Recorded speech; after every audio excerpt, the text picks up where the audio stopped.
Bienvenue au 18e festival de Kaisersberg. Votre Sergent Eudes est là une année de plus. Et cette année, on a eu une idée. Vu que c'est un festival de jeux de rôle, on va lancer un des 20 et chaque score va correspondre à une interview. Mais tu m'embêtes là. Mais c'est quoi cette histoire? Mais non, mais... Allez les gars. Mais j'ai de quoi me défendre. Ah non, non, je t'explique, c'est moi le MJ. Tu te bailles, qu'est-ce que je te donne? Allez, vas-y. Allez, allez. On fera comme tu veux. On fera comme tu veux. Alors bien, on est à Kaisersberg pour la 18e festival, les spéciales 50 ans de Donjons et Dragons. Et là, je suis avec, entre guillemets, mon président, puisque c'est le président des Magics, qui va se présenter, qui va un petit peu dire qu'est-ce qu'on fait là aujourd'hui, qu'est-ce qu'on est venu se perdre ici.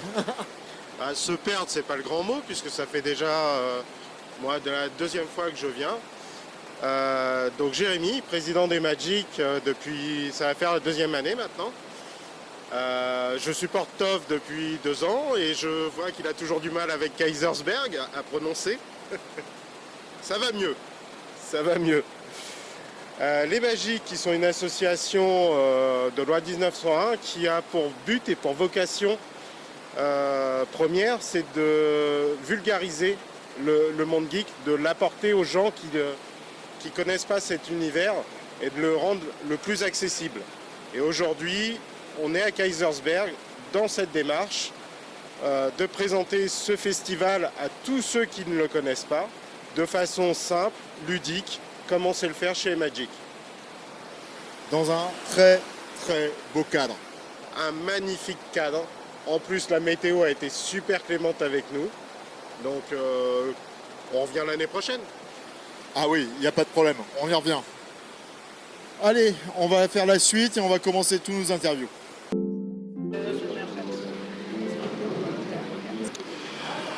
Alors, toujours à Kaisersberg, aujourd'hui, on a le créateur de la chaîne TikTok, Arsenic, qui va nous présenter vite fait, non, tu prends ton temps, pour nous présenter ta petite chaîne TikTok, qui est une chaîne qui, on va dire, présente hebdomadairement les sorties jeux de rôle et tout ce qui est, comment on va dire, aux à côté du jeu de rôle. Alors je vais te laisser te présenter et présenter ta chaîne. Donc bonjour, moi c'est Arsène, la chaîne YouTube et TikTok. Je suis sur les deux parce qu'on va multiplier les fronts. La galerie Rollist, effectivement de l'actualité chaque semaine sous 2 formats. Les shorts, moins de 60 secondes pour ceux qui n'ont vraiment pas le temps. Et la version en à peu près moins de 1 des 6 minutes bien sûr, pour un peu plus développer. Ce que je fais principalement de l'actualité, c'est les financements parce qu'il y en a quasiment toutes les semaines. Ceux qui commencent, ceux qui vont se finir. Dans la version longue, généralement ceux qui sont finis pour parler du résultat. Et tout ce que je trouve à côté, c'est-à-dire les annonces. Ah, il y a 7 éditeurs qui a annoncé ça. Ah, il y a 7 aussi les chaînes YouTube. Il y a cette chaîne qui fête son anniversaire, qui fête cet événement. Tout ce que je trouve, j'essaye de le mettre. En parallèle, je parle des sorties. Là, par exemple, j'ai préparé une sortie spéciale JDR indépendant dont on parle peu en France, qui devrait sortir normalement la semaine après KB. Et j'essaye de faire des petites vidéos à côté. Par exemple, j'ai fait une vidéo où j'ai donné OK, j'ai invité d'autres créateurs. Voici une fiche de personnage. Vous avez tous la même. Vous m'inventez son background. Et voir à quel point chacun, même avec juste les informations juste statistiques, ça crée un personnage différent à chaque fois. J'essaie de faire des petits trucs comme ça, j'ai fait des vidéos de création de personnages. Un concept que j'ai envie de reprendre, c'est ce que j'appelle la PNJ interview, où plutôt que de parler à l'auteur, je parle à un PNJ de son univers.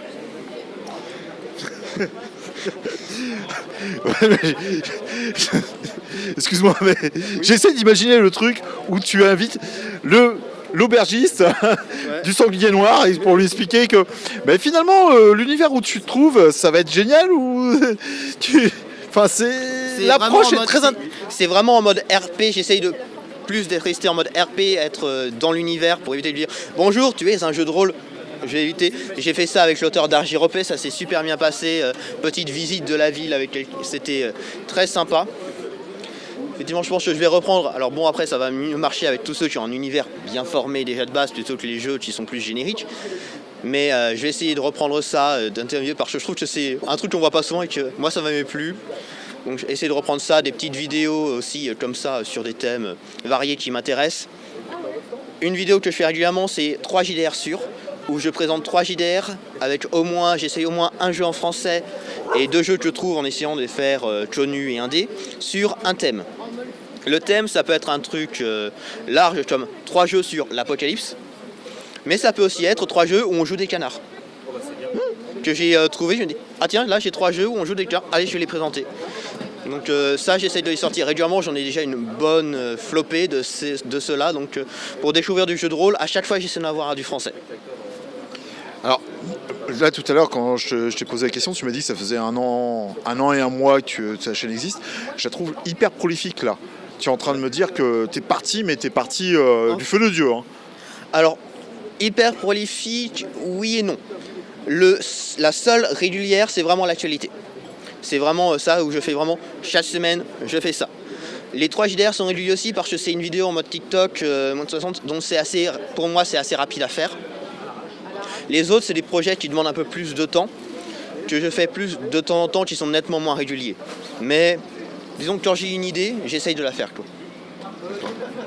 Alors, moi je dirais, allez-y, allez voir la chaîne d'Arsenic, allez voir tout ce qu'il fait, ses contenus. Enfin, moi, c'est bon, il m'a convaincu, je vais y aller. Voilà. Bon, maintenant on va t'abandonner.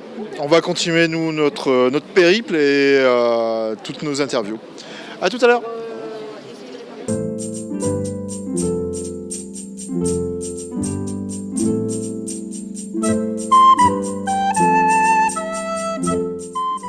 Nous sommes donc toujours à Kaysersberg et comme chaque année, les shops qu'on est obligé de passer pour 2 raisons. Déjà parce qu'il y a beaucoup de matos très jolis en cuir et puis surtout, il y a le président du festival. Donc cette année, un festival un peu particulier parce que c'est les 50 ans du premier jeu de rôle. Comment on prépare un festival anniversaire, on va dire? Quand on prépare un festival anniversaire, on se demande qu'est-ce qu'on pourrait faire d'inhabituel un petit peu pour marquer le coup, en quelque sorte.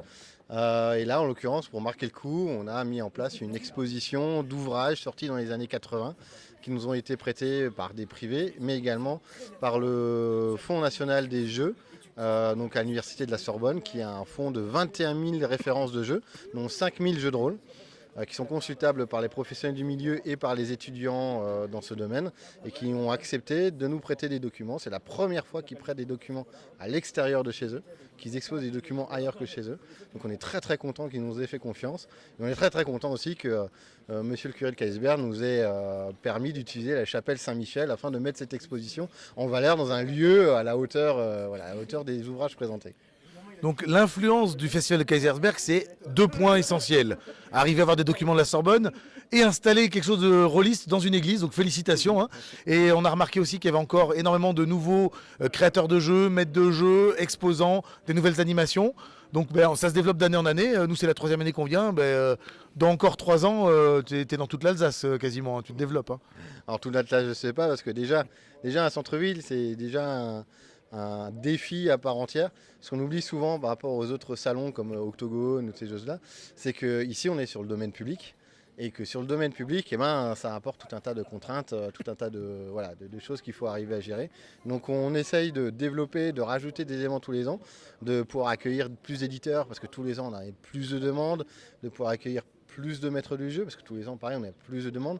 Cette année, on a eu des créneaux, en particulier samedi après-midi, qui ont mis moins de 48 heures à être remplis de tables de maîtres de jeu et on ne pouvait plus autoriser de tables. Donc on essaie de trouver des solutions. Mais c'est aussi à l'échelle des bénévoles qui viennent nous aider sur le festival, à l'installation à la Ramballe. On ne peut pas promettre quelque chose qu'on n'est pas sûr de pouvoir mettre en place. On se donne rendez-vous pour l'interview de l'année prochaine pour voir ce que tu auras rajouté, très cher. Et puis bon courage pour ta boutique. Merci beaucoup et puis à l'année prochaine du coup. À bientôt, merci David. Toujours à Kaysersberg, nous découvrons d'année en année des nouveaux exposants. Donc cette année, on vous présentait comme nouveau exposant Yeska, qui a un très joli compte TikTok, c'est comme ça qu'on l'a découvert. Donc présente-nous un peu ce que tu fais. Je m'appelle Yeska, je suis auteure-illustratrice et donc j'écris mon petit livre. Voilà, ça c'est un univers de fantasy moderne que j'ai créé en 2019 et quasiment tout ce que je fais est tiré du coup de cet univers Il y a le livre, il y a les stickers, les illustrations, etc. Et l'année dernière, j'ai décidé de faire toute une série inspirée du JDR, comme si mes personnages faisaient une partie de JDR. Je me suis posé la question dans quelle classe ils allaient être, qu'est-ce qu'ils allaient faire comme job, etc. Et j'ai fait donc toute une série d'illustrations qui sont de ce côté-là, avec des prints. Et en fait, je me suis dit que le festival du JDR, c'était le meilleur endroit pour le vendre, et donc je suis là. Jusque-là, très bon choix. Et je conseille à tout le monde d'aller voir sa chaîne TikTok parce que c'est très bien expliqué ce que tu fais, ce que tu réalises. Je trouve qu'en plus des dessins, ce que tu produis sur les réseaux est très très bien fait. Et merci à toi d'être ici. Et ne t'inquiète pas, on va faire une vue d'ensemble du stand juste pour compléter notre interview. Merci à toi. Merci beaucoup.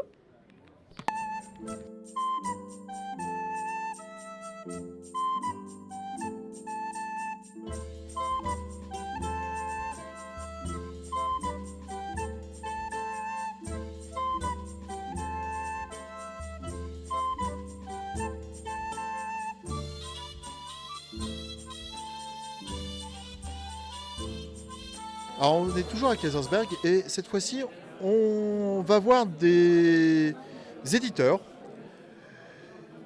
On s'est déjà rencontrés, on avait déjà fait l'interview, mais là on revient parce que tu as des nouveautés, tu as des choses à présenter, il y a tout. Et il va falloir dire beaucoup de choses. Alors je vais te laisser parler, hein, parce que là moi je suis hypé. Mais il va falloir que tu hypes les autres. D'accord, ok, très bien. C'est mon travail de hyper, ok. J'adore hyper les gens, c'est ma passion. Alors du coup, nous c'est Entremonde d'édition, donc on est une petite maison d'édition normande. On a édité Night et les Chroniques de l'étrange. On a The Heist qui va arriver bientôt, certainement avant l'été, on espère. Donc The Heist qui est un jeu de Théo Rivière et Gabriel Durnerin qui sera une belle boîte de jeux avec plein de contenu. Il y aura 11 scénarios, des paquets de cartes, des plans, des fiches, beaucoup de bazar dedans. Donc ça va être super. C'est presque une boîte d'initiation au jeu de rôle au final, puisque on a vraiment un système qui est très très léger. Et The Heist, comme son nom l'indique, c'est un jeu de casse. On fait des casses avec classe à la Ocean's Eleven. Donc ça, c'est le prochain produit qui arrive. Donc on est vraiment content du résultat et du retour du jeu aussi, parce qu'on a déjà envoyé les PDF. Donc le jeu est très joli et ça plaît beaucoup aux gens, donc on est vraiment content. Et ça plaît en partie test aussi, donc ce qui est vraiment super. Ensuite, comme vous pouvez le voir juste derrière peut-être, si c'est bien cadré, j'ai pas de doute que ce soit très bien cadré, évidemment professionnel jusqu'au bout. On a Célestopol 1922 qui va arriver aussi donc en mars de l'année prochaine très certainement. Célestopol 1922, c'est un jeu auquel on tient beaucoup parce que c'est un jeu qui est adapté d'une série de nouvelles de Emmanuel Chastelière qui s'appelle Célestopol et Célestopol 1922, qui raconte l'histoire d'un empire qui monte une ville sur la Lune. Et du coup, c'est un jeu qui est très poétique, qui parle beaucoup du merveilleux dans le vrai sens du terme, c'est-à-dire vraiment un petit peu le merveilleux à la Méliès, ce genre de choses-là. Voilà, donc il y a un côté un mélange entre Méliès, avec une empreinte slave, avec un côté métropolitain pour la ville, il y a plein d'influences qui se mélangent et c'est surtout un jeu qui va raconter des histoires de personnages. Et dans Célestopol, la place du protagoniste et des protagonistes est très importante, et même, comment dirais-je, articulée avec le système de jeu, où en fait on va poser des questions sur qu'est-ce qui fait de toi en tant que personnage joueur, un protagoniste intéressant à suivre dans l'œuvre, que ce soit, on imagine qu'on joue par exemple dans un roman ou dans un film, et qu'est-ce qui fait de toi quelqu'un d'intéressant. Et ça, on a créé un système de jeu pour faire en sorte que tu puisses ressortir, que ton personnage puisse ressortir et devenir intéressant en tant que protagoniste, en acceptant ce qu'on appelle les catastrophes et les triomphes, et en les gérant toi-même et en les imaginant toi-même.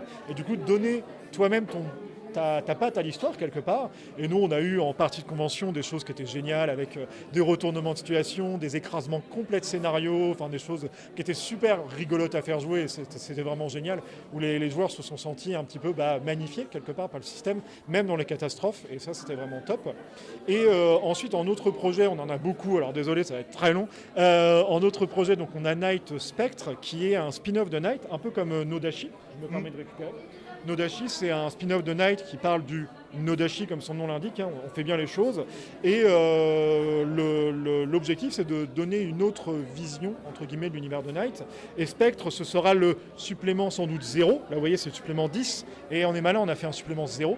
Et Spectre, c'est une préquelle à Night qui parle de la création du Night et comment ça s'est passé.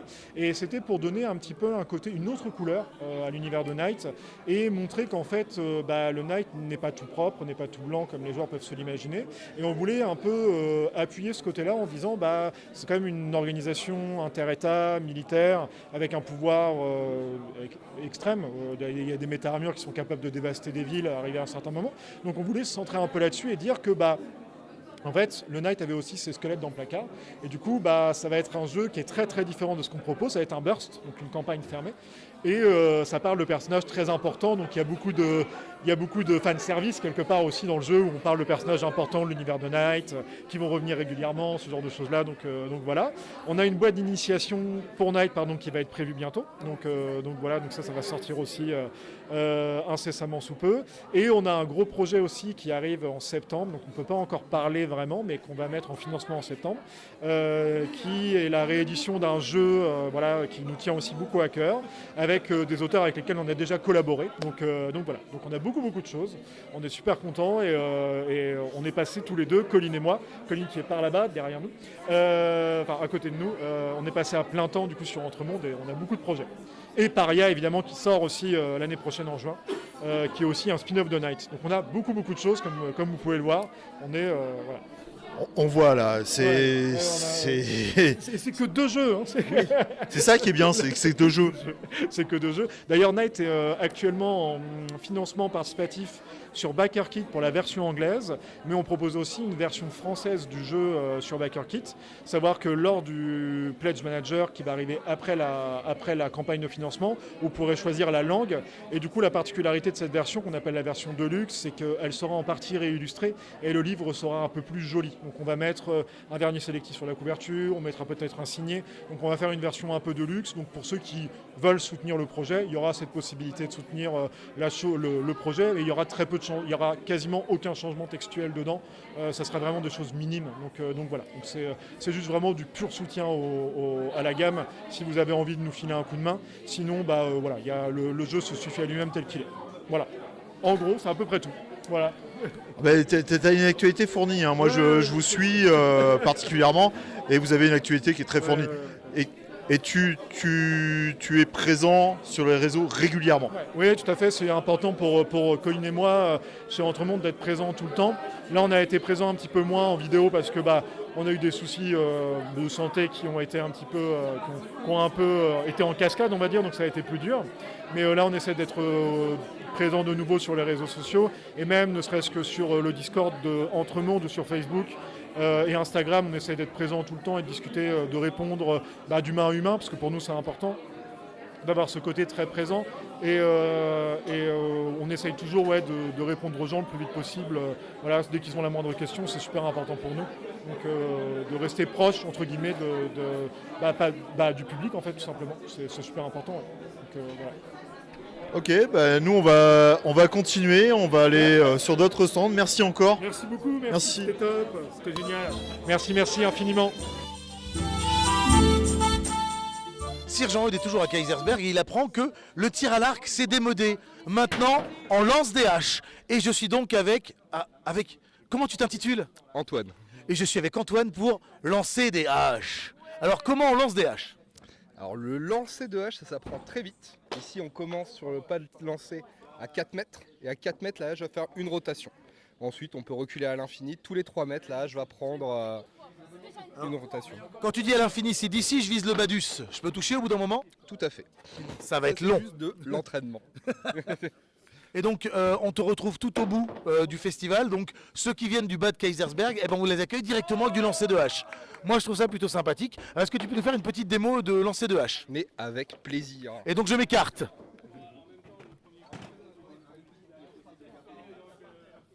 Alors là, il se prépare psychologiquement, mentalement. Et attends, je vais essayer de me rapprocher pour que tu aies avoir le son quand même. Essayer de ne pas prendre la hache dans la tête. Alors, la technique. La technique. Alors, c'est très simple. On va commencer comme ça. On va lancer une hache à 4 mètres.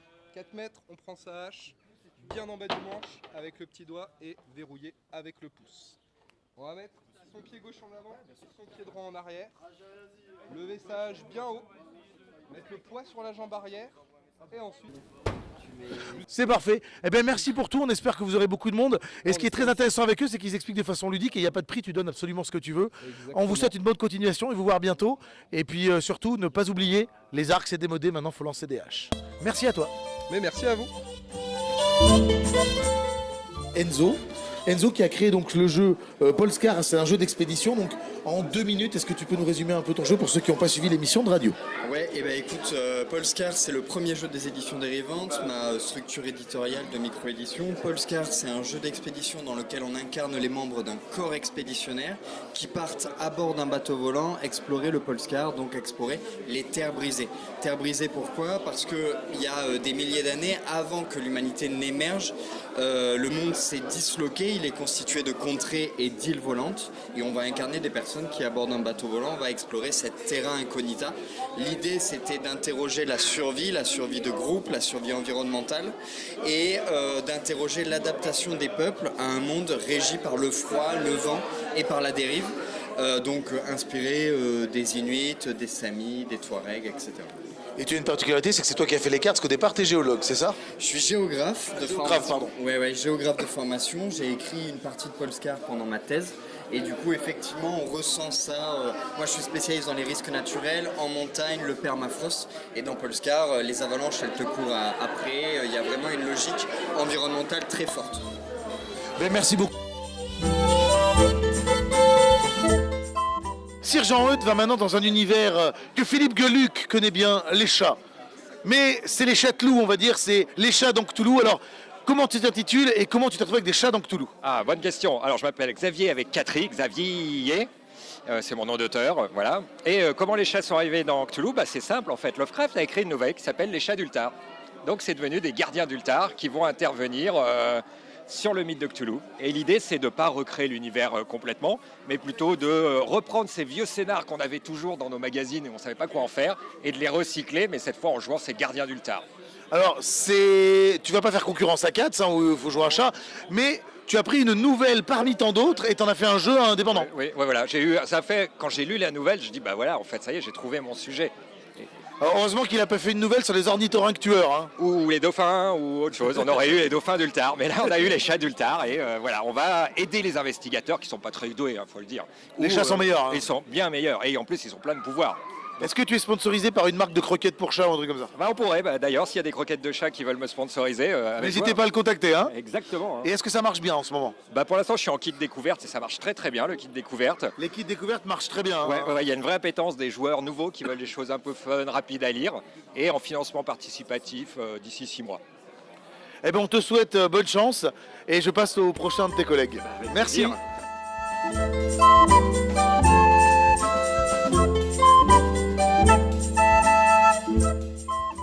Alors toujours à Kaisersberg, nous sommes sur un nouveau stand. Bon, aujourd'hui je sais, je bafouille, mais avec un nouvel éditeur qui va nous présenter ses jeux. Tu t'appelles comment déjà? Alors moi c'est Quentin, je présente Édition Synapse. Et tu présentes? Vas-y. Et donc j'ai sorti 2 jeux qui sont La Couvée et Animé was a Mistake. Alors, pour La Couvée, c'est un jeu de rôle dans lequel on va jouer un alien. La particularité de La Couvée, c'est que par rapport à un autre jeu de rôle traditionnel où on joue un humain, 2 bras, 2 jambes, un langage articulé complet, là on oublie. On ne sait pas parler, ou à part des gémissements de bestioles, on n'a pas de main, on a 6 pattes et tout un arsenal biologique qui va avec. Donc les joueurs vont évoluer avec de la biomasse qu'ils vont récolter en cours de partie et acheter des mutations sur un arbre génétique. Classique. La grosse particularité des bestioles, c'est qu'elles jouent autour d'une conscience collective. Les dés vont être mis en commun au centre de la table et à chaque fois que les joueurs vont devoir faire des actions, ils vont devoir piocher dans la réserve pour faire leurs actions. Les échecs quittent la conscience, les succès reviennent dans la conscience. Et les dés, il y a plusieurs types de couleurs, ils reviennent, ils partent, il y a plein de petites mécaniques pour les faire revenir. Donc il y a un côté stratégique pour gérer les dés. Et surtout, en commun, qui prend quoi, qui fait quoi. Évidemment, un échec critique, ça impacte le groupe et pas seulement le joueur qui a lancé les dés. Le bouquin va présenter plein de conseils et d'astuces pour amener les bestioles dans différents types d'univers, médiéval fantastique, science-fiction, etc.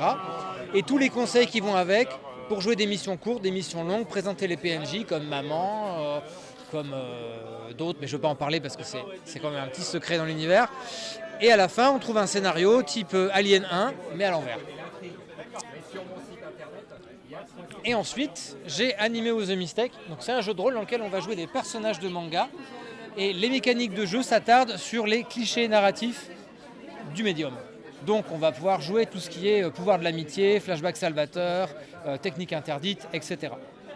Donc là-dedans, on peut jouer tout type d'animé, que ce soit Magical Girl, Shonen, Mecha, science-fiction, et j'en passe. Les mécaniques, donc, comme j'ai dit, s'attardent sur ce qui est gimmick.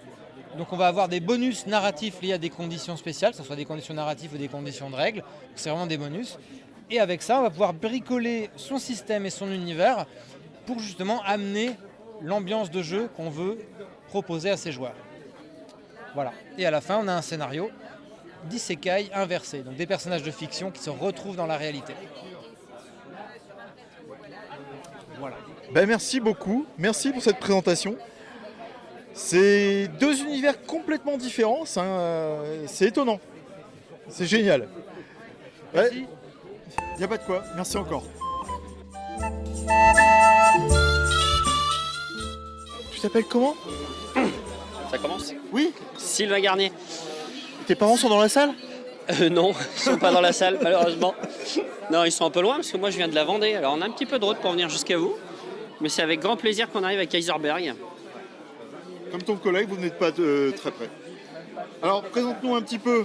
Ben moi, le jeu que j'ai écrit, c'est Elestria, qui était en financement participatif il y a 2 ans, fin d'année 2022, qui est sorti il y a 6 mois. Et comme disait mon éditeur, bientôt on n'en a plus. Donc on a refait du stock pour Elestria. Et là, on est actuellement de nouveau en financement participatif pour la suite de ce jeu.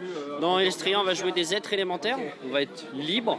Il n'y a pas d'équipement, pas d'argent, pas de choses comme ça. Ton élément est présent, tu peux l'utiliser comme tu le souhaites et le système va pondérer ton action. Et ça va être principalement une liberté très immersive, très narrative. D'accord.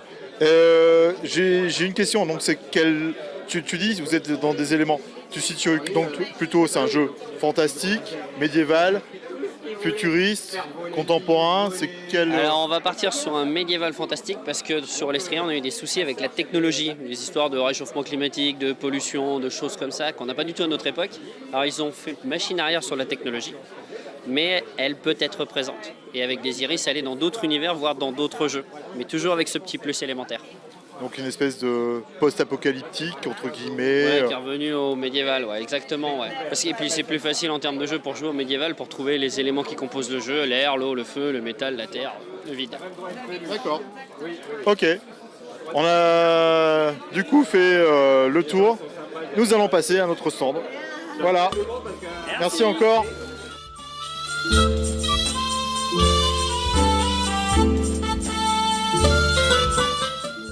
Votre serviteur Sergent Eudes est avec encore une fois un créateur d'un jeu de rôle magnifique. Il y en a de plus en plus, ils sont de mieux en mieux. Alors comment tu t'intitules et comment s'intitule ton jeu? Bonjour, moi c'est Simon et j'ai des jeux qui sont dans le label Angels of JDR et en fait je suis une petite maison d'édition indépendante. Ah, d'accord, donc tu es créateur et éditeur? Les deux. Donc c'est pratique pour trouver un éditeur du coup. Exactement. Et j'ai déjà fait la vanne avant mais je la refais, ça marche très bien. Donc est-ce que tu peux nous pitcher vite fait tes meilleures ventes?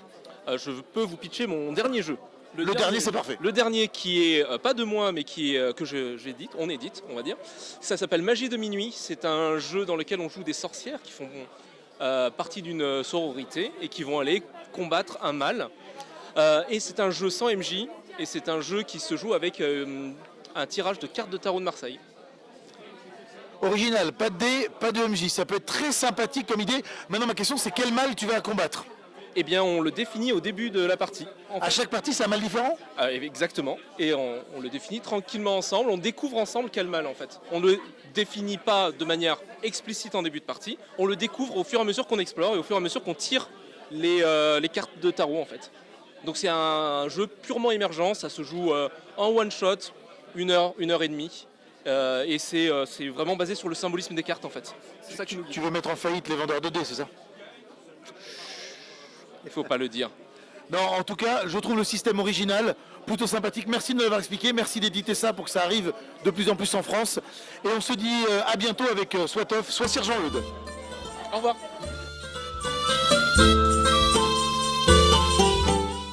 Toujours à Kaisersberg avec un nouveau créateur de jeu. Donc, ton petit nom? Thomas, enchanté. Christophe. Donc tu vas nous présenter Arcana. Exactement. Exactement, oui. Arcana, c'est un... J'ai parti direct, hein, je suis désolé, mais Arcana, c'est un univers où la magie est libre. On n'a pas de liste de sorts, on n'a pas de limite dans l'imagination. On a une affinité avec une arca, et c'est les joueurs qui vont décrire et présenter comment ils l'utilisent jusqu'au bout. C'est un univers où tout le monde peut faire de la magie, de la faune, la flore et même l'aubergiste du coin si vous ne payez pas la bière. Du coup, c'est un univers où, comme la magie est partout et naturelle, le combat n'est pas forcément primordial. Il est présent, mais il peut être tellement punitif que c'est quelque chose qui est à choisir judicieusement. Donc c'est un univers où on fait beaucoup de découvertes, c'est un monde à secret, dont le principal, par exemple, c'est un univers où le soleil a été sacrifié. Donc il a été, le soleil, il n'y a plus de soleil du tout, il y a des lunes qui reflètent de la lumière. Et c'est pour ça qu'on peut voir sur nos illustrations avec des photos directement, avec quelque chose de très néon. La faune et la flore se sont adaptés pour voir et pour continuer à vivre. Voilà. Désolé, je suis parti long. Non, c'était le but, c'était le but. Donc tu nous présentes donc un univers qui est, on va dire, un peu post-apocalyptique, avec une tendance, comment je pourrais dire ça, très noire, très sombre en fin de compte. Alors en fait, c'est plutôt un univers un peu médiéval fantastique, et on aime bien le présenter médiéval néon fantastique pour justement avoir ce côté, refléter ce côté très lumineux, très coloré à certains endroits. C'est-à-dire que c'est quelque chose qui est clair-obscur. D'accord. Ok. Bon ben merci beaucoup. Je vous remercie et à la prochaine. À la prochaine. Votre serviteur Sir Jean-Eudes est avec un nouveau créateur de jeux de rôle qui va se présenter. Alors comment tu t'intitules? Alors moi c'est Robin, et sinon je représente en fait Léviathan Édition et la dernière Apocalypse. D'accord, alors en quoi ça consiste exactement et qu'est-ce que tu fais de beau? En gros, moi je suis éditeur et auteur. Donc auteur du jeu de la dernière Apocalypse, c'est un rassemblement de pas mal de créatures de la fantasy moderne qui subissent une apocalypse et vraiment la fin des temps. Et alors en tant que auteur, éditeur, c'est facile de trouver son éditeur du coup? Ah, c'est beaucoup plus facile. Il suffit de se regarder dans le miroir le matin, ça marche bien. Ça fonctionne extrêmement bien. Et alors maintenant, vu que ça fonctionne extrêmement bien, est-ce que la vente de tes jeux fonctionne extrêmement bien? On continue sur la suite logique du truc. Là, ça s'est assez bien lancé. Donc ici, on a lancé l'Estria il y a quelques mois et on a dû refaire du stock. Ah si tu as refait du stock, c'est que c'est bien. Donc on va passer à tes chers collègues. Merci d'avoir pris ton précieux temps pour répondre à un bouffon comme moi. Mais c'est très gentil et je te revaudrai ça au centuple. Merci à toi. Si tu veux une bière, n'hésite pas. Je bois pas d'alcool, mais un soda, pourquoi pas. Ça va. À bientôt.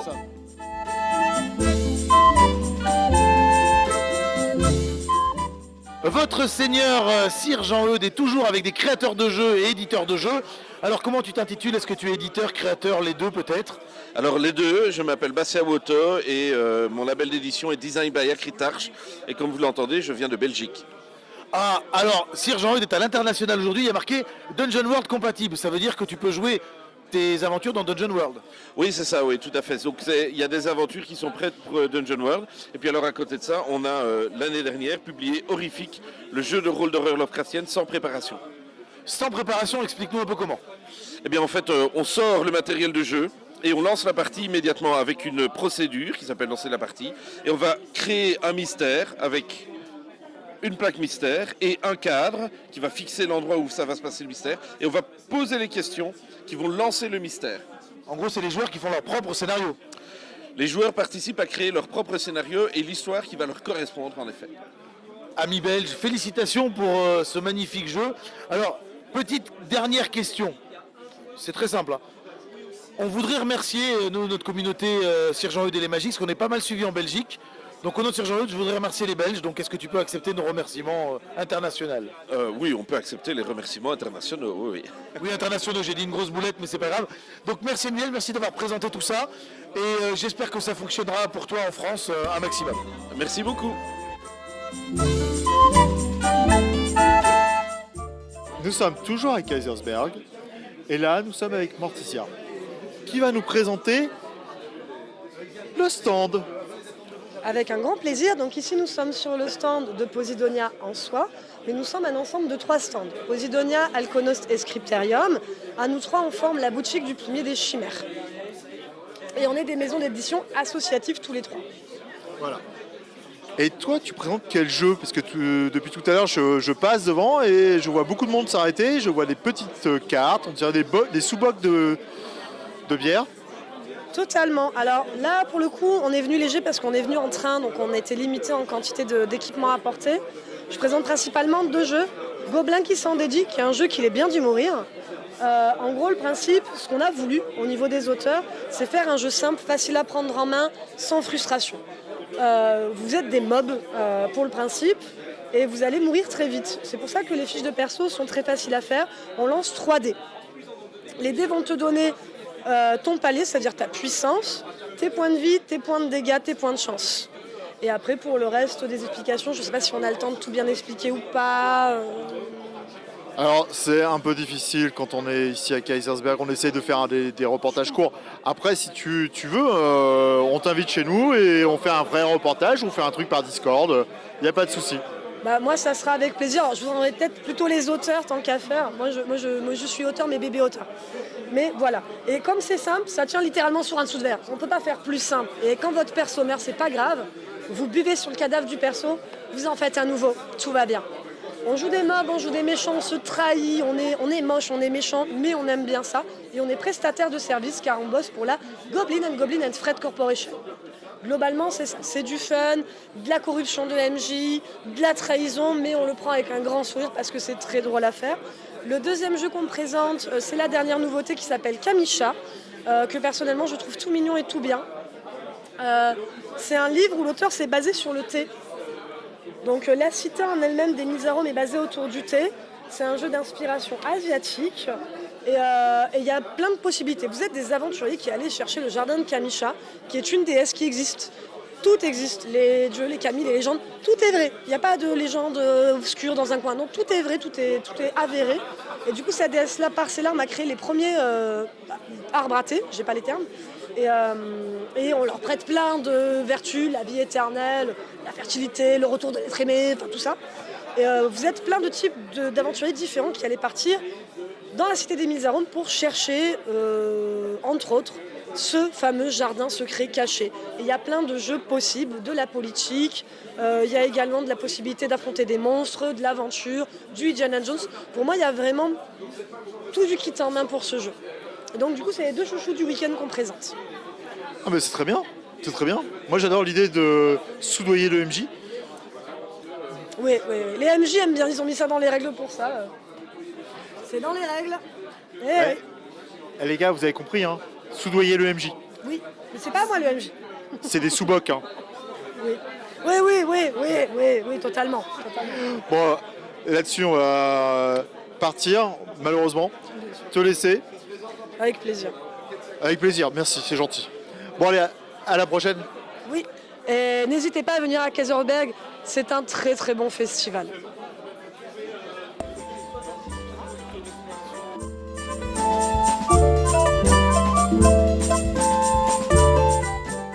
Sir Jean-Eudes est dans l'interview animalière. Malgré le garde et sa mine patibulaire, nous allons interviewer une souris. Alors comment tu t'intitules et tu représentes quelle association?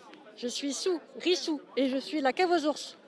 La cave aux ours, oh nos amis de l'année dernière. Vous étiez à l'émission de radio, je crois. Oui. Alors, qu'est-ce qui a changé depuis l'année dernière? Ce qui a changé depuis l'année dernière, dans l'asso? Oui, dans l'association, oui. Alors, on a fait un Gène Grandeur Nature, premier opus, et on est en train de faire le 2e, préparé. Donc 2e GN déjà pour l'association, et on vous remercie d'avance pour votre intervention pour nous aider sur nos courts-métrages. On vous remercie beaucoup. C'est toujours un plaisir. Et alors, la cave aux ours, vous êtes basé dans quelle commune? On est à Verdun, dans la Meuse. à Verdun, plus connu pour une autre bataille, mais vous, il n'y a pas de mort. Ça dépend. Vous faites peur à tous les gens. Si vous habitez dans les environnements de Verdun, n'hésitez pas à venir à la cave aux ours. Vous serez bien accueillis. Merci pour tout, très cher. Merci. Et à bientôt. Au revoir. Ça va?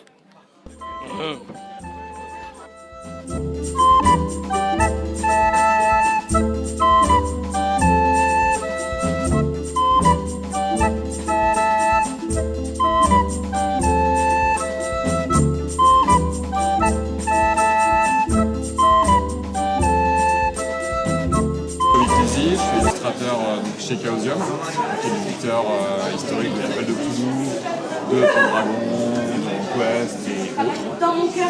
Voilà. Aujourd'hui, je suis là parce que je suis invité du salon. Et je vais aussi présenter Inachevé, qui est un de mes univers personnels que j'ai pu concrétiser grâce à Delphine Studio, et qui devrait être en crowdfunding, normalement, on espère pour le temps. Alors, moi tout à l'heure tu m'as dit comment t'es venu l'idée. Et sincèrement, ça m'a parlé parce que tout ce que tu as dit, c'est un truc un peu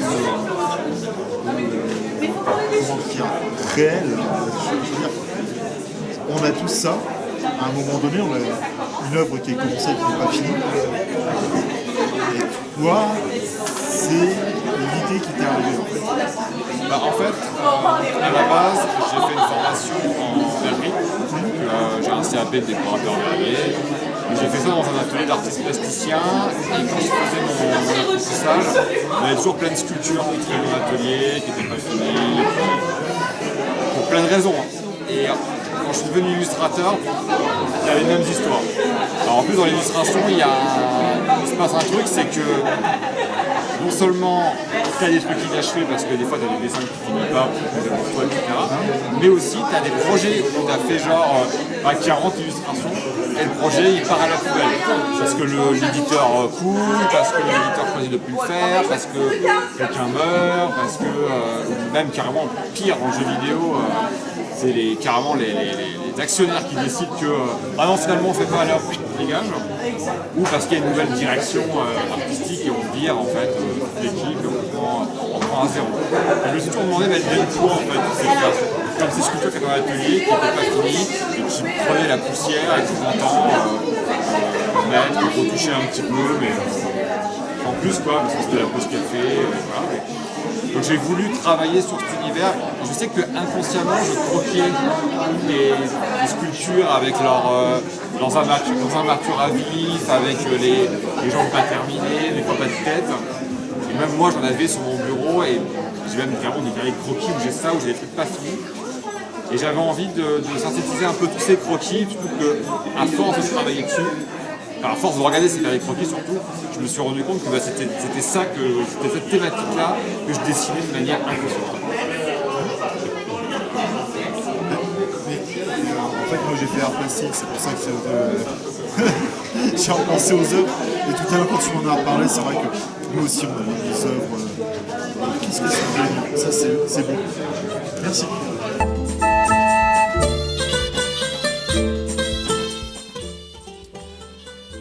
Sir Jean-Eudes est maintenant avec un créateur de jeux que les Magix aiment beaucoup. C'est un partenaire, on l'a déjà eu dans différentes émissions, dans d'autres vidéos. Mais je vais quand même te laisser te présenter parce que tout le monde ne te connaît peut-être pas et c'est un tort. Je m'appelle Gazda, je suis auteur du jeu Projet Ice. C'est un jeu où vous allez incarner des thérapeutes qui vont aller dans le rêve d'un patient pour essayer de le soigner de ses maladies psychiques. La particularité, c'est que c'est un jeu de rôle qui est chronométré. Vous avez 100 minutes pour intervenir dans le monde du rêve. Qu'est-ce qui se passe quand on arrive à la 101e minute? Ça dépend des meneurs de jeu, mais la version officielle, c'est que le patient peut se réveiller à tout moment et vous allez rester coincé dans le rêve.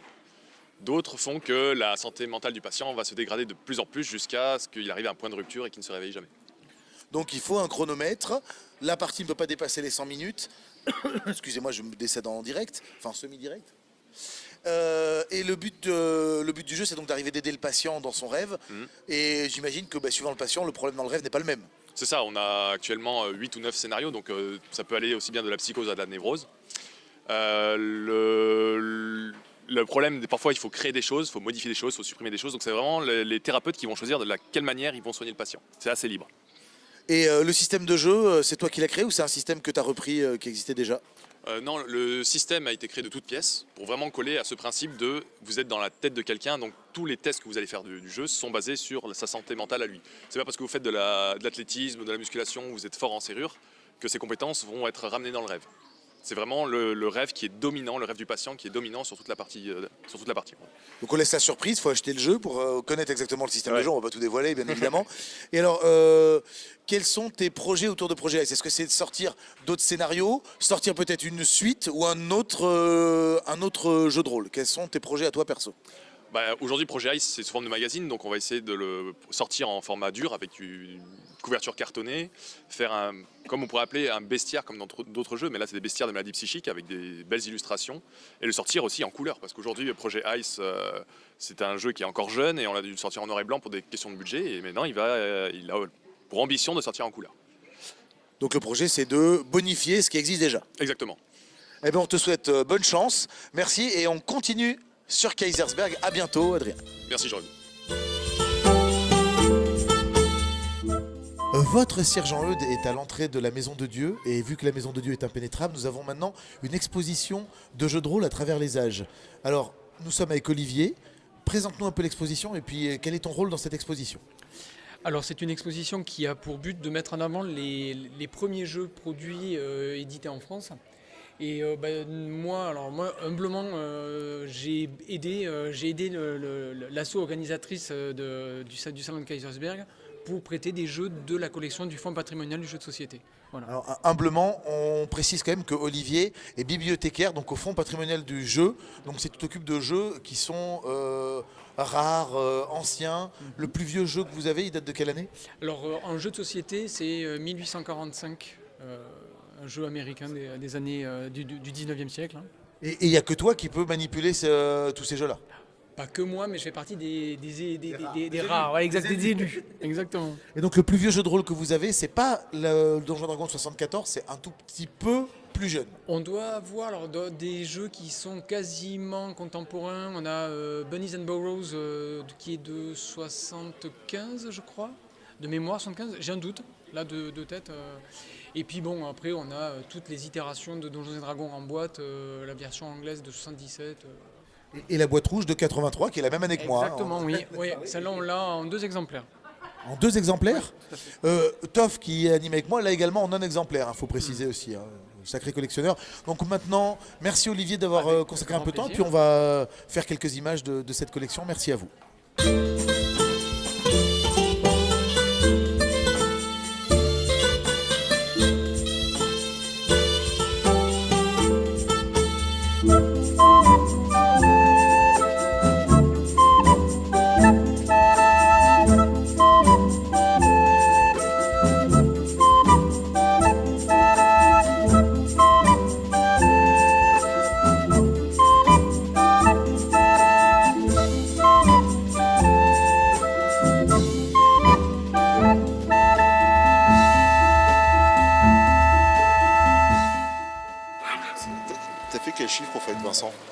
J'ai fait 20. 20, je crois que c'est notre dernière interview. C'est quand le vin est tiré, il faut le boire généralement, mais on va dire qu'on va plutôt parler pour le vin, c'est plus sympathique. Écoute, on va parler de ce que tu fais en ce moment, de ce que tu vas faire, de ce que tu as envie de parler, quoi. Parce qu'on s'est déjà vu, et Katz... Alors, Katz, c'est bien. Katz, ça vit sa petite vie sa nouvelle vie depuis décembre 2021. Elle la vit bien, sa vie. On avait publié pas mal de choses avec Black Book. Il y a une campagne Katz qui arrive à la fin d'été, qui va être sympathique. Et après, je vais me mettre un peu en retrait parce que j'ai pas mal bouffé du chat depuis décembre 2021. Outre que socialement parlant, c'est pas très bien de dire que je bouffe du chat, ça se fait mal voir. Mais je vais me mettre un peu en retrait et j'ai d'autres personnes qui vont arriver parce qu'elles ont d'autres choses à proposer et des choses très intéressantes sur Katz. Mais il y aura toujours un suivi sur Katz, ça c'est certain. Il est parti pour avoir une grosse gamme sur Katz, donc c'est bon. En plus, il y a la version anglo-saxonne de Katz qui arrive. On n'a pas encore la date du lancement, du full lancement pour le CATS américain, mais c'est cette année. On ne sait pas encore quand, mais c'est cette année, donc on attend de voir ce que ça va donner. Qui ne sera pas CATS la mascarade, mais CATS the Conspiracy, très précisément. Et puis donc oui, après ça, moi j'ai déjà tout donné sur CATS. Donc il y a eu le livre de base avec les 8 scénarios que j'avais écrits, il y a eu le recueil avec les 4 scénarios supplémentaires que j'avais écrits, il y a la campagne que j'ai fait en double main avec Amélie, que j'ai en partie écrite. Et donc là, comme j'ai dit, on va laisser la main à d'autres personnes qui ont des choses à dire avec CATS et qui ont des choses à proposer avec CATS. Donc il y aura du suivi avec CATS. Les joueurs de CATS ont encore de quoi miauler dans les chaumières pendant quelques temps sans problème. Et ton actualité future, vers quoi tu te diriges aujourd'hui? Est-ce que tu te mets vraiment en retrait, tu laisses faire et tu supervises, ou est-ce que tu as une idée? Alors, déjà mon actualité immédiate, c'est du repos, des vacances, j'en ai besoin. T'es pas le seul. Donc on va faire une petite pause d'une semaine tranquille, là où je vais déconnecter de beaucoup de choses. Je vais continuer à superviser CATS parce que je vais discuter avec Black Book sur ce qui va être proposé, etc. pour qu'on garde une cohérence dans tout ce qui aura été direction artistique et tout ce qui aura été mis en place. Par contre, je vais prendre mon bâton de pèlerin cette fois et je vais proposer un autre jeu qui va être pas exactement dans la même veine, qui sera plus dédié aux séries télévisées. Dans le style, j'aurais pas fait la fin de Game of Thrones comme ça, donc je vais la faire moi, ça sera plus sympa. Et on va mettre à disposition une série télé avec un pitch de ce qu'on aurait voulu voir avec le co-auteur en série télé, qu'on n'a toujours pas vu.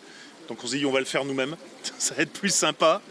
Et on va proposer donc un jeu de rôle fantastique, historique et uchronique, parce que pourquoi choisir quand on peut faire les deux en même temps, qui démarrera sur l'après-guerre mondiale, qui s'appellera D-Day, qui aura absolument rien à voir avec le débarquement, qui sera le Disaster Day, le jour où les États-Unis ont été rayés de la carte, et avec tout ce que ça a impliqué derrière, et des personnages, des héros de la série qui vont avoir la possibilité d'aller dans un monde parallèle où là, il ne s'est rien passé et que les États-Unis sont toujours là et que tout se passe comme dans notre monde actuel.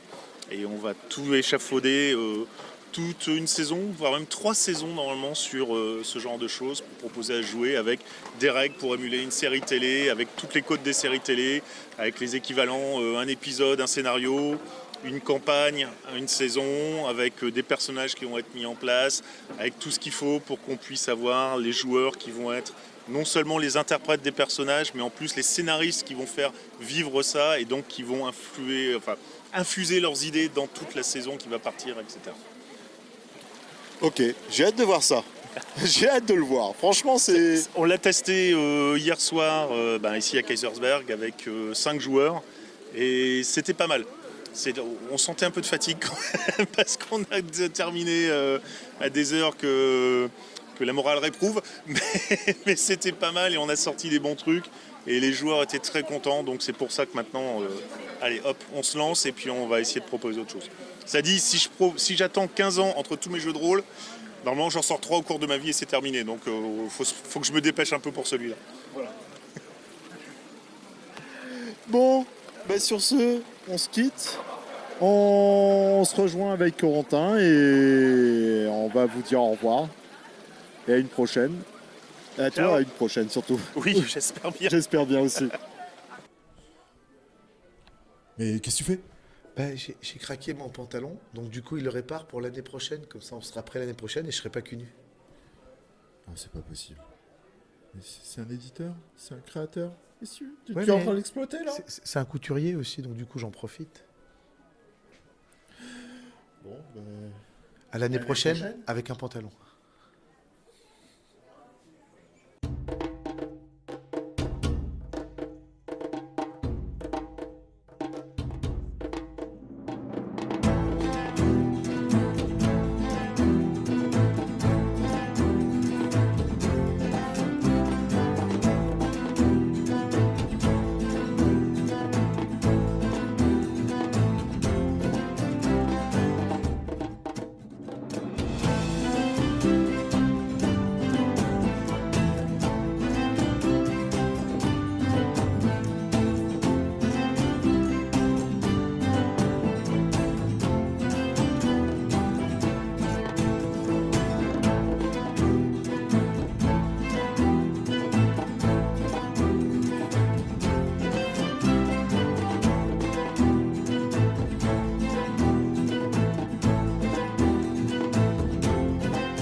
Je suis le roi du monde. Où est la nana?